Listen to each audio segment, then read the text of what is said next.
Hello, everyone. We are Carolina. Johanna. And Ricardo from the cross-cultural pedagogy subject, and this is our talking fragment group. Today we are meeting to talk about cultural diversity and its importance for pedagogy and education in context. In addition, we will speak with an expert about aspects such as multicultural and pluricultural societies and communities and how this has impacted their realities. So we welcome our guest Anderson Canyon, who worked in a multicultural context in a company run by Indians and Americans. This experience benefited his English learning process and paved the way for his professional career. Welcome, Anderson, and thank you for your time. Good morning, everyone. Thank you so much for the invitation to this wonderful space. Thanks to you for joining us. Thanks. To begin, we will highlight the next contribution, and I'm gonna rate it.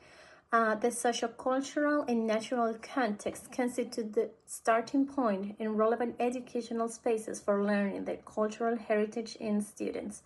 Friday 202, Akari 209, Tibino 2014, and Kintrikeo 2015. So Anderson, please tell us, what do you think about this? A valuable contribution because, based on my personal experience, learning what occurs in a multiculturally rich context is quite relevant for both cultural learning and the acquisition of other languages, because through experiencing other traditions and customs, individuals share their way of perceiving the world and they can associate it with their thinking.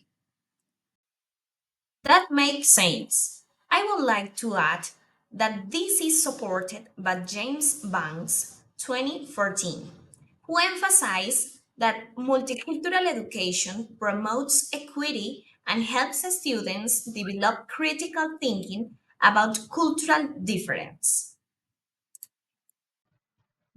For me, the intercultural education approach, natural social cultural spaces, being practical and methodological, allow individuals to connect with both in their self-esteem and within the social group, which benefits their learning process in other languages and cultures.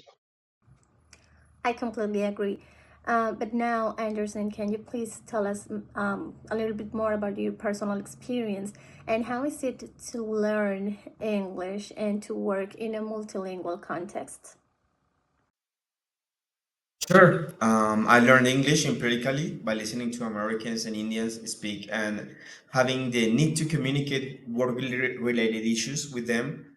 Additionally, I acquired some Indian vocabulary and knowledge of some Indian traditions, and they share their experience and talk about aspects of their culture, music, and family life.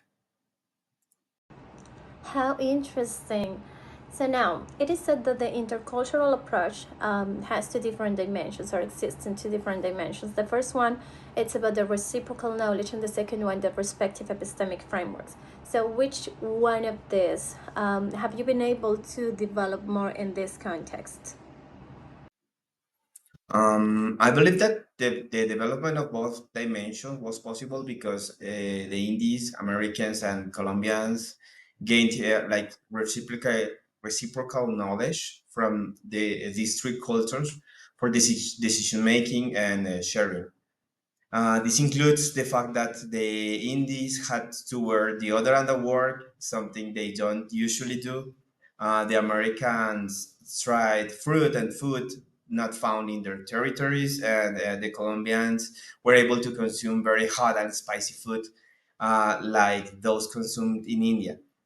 These were among other simple examples that allow us to exchange cultural and epistemic perspectives. Okay, that sounds pretty good and interesting, Anderson. Important to mention that through this multilingual context and the sharing of experiences, not only is learning about other cultures possible, but it is also forces the construction of multi-polarized knowledge to overcome discrimination and racism. What a great contribution, Ricardo. Multilingual contexts are quite challenging, but very enriching for learning. Anderson, please tell us, were there any cultural aspects that influence your learning? Of course, when a Colombian learns English from an Indian, it often becomes complex due to the accent and the idioms that they tend to use, which can require effort to like an extra effort to listening comprehension. In addition, in the culture, there's usually a strong emphasis on hierarchies and respect for the authority figures, which sometimes cause them to behave distantly or communicate in more indirect and serious ways, which limits the interaction since Colombians maintain a more direct and expensive and expressive communication. But of course, it is depends of the person that you are talking to. That is correct. So, despite these differences, these experiences teach us flexibility, empathy, and the ability to adapt. Multicultural interaction encourages the construction of multipolar knowledge to overcome discrimination and prejudice. You're right, Colombians are known for being such a cheerful people, spontaneous, and to develop this kind of informal communication ties. Finally, what advice would you give to students or professionals entering to multicultural environments? I will recommend them to stay open-minded, curious, and willing to learn from everyone. Don't fear making mistakes. Each experience is an opportunity to grow. Of course, respect other cultures and be careful when you are sharing your own. Thank you so much, Anderson, for sharing your insights today. So it's been such an enriching conversation. Thank you so much for watching.